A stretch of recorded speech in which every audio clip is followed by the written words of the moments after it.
Matapos na mahigit 20 taon, natagpuan sa Kalibo, Aklan ang nawawalang imahe ng Santo Niño ng isang simbahan sa Romblon.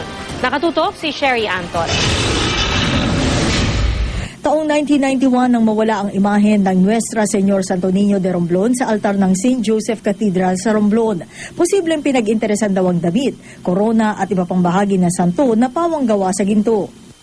At matapos ang 22 taon, natagpuan ang imahe ng mabili ito ng isang antique collector sa Kalibo, Aklan mula sa isang dealer. Kwento ni Father Jobert Villasis, rector na Aklan Catholic College, inilapit daw ang imahe ng isang kaibigan para ma-display sana sa nakaraang Ati-Atihan Festival.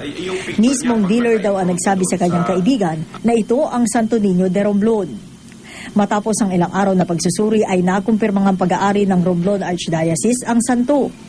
Ang antique collector, isinauli naman na imahe ng sunduin nito ng mga opisyal na lokal na pamahalaan ng Romblon.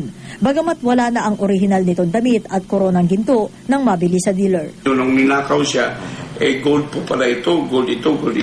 Pati yung damit, gold, at saka itong piyanya niya, nako, very ornate, no? Kaya nga, siguro yun lang talagang habol nila.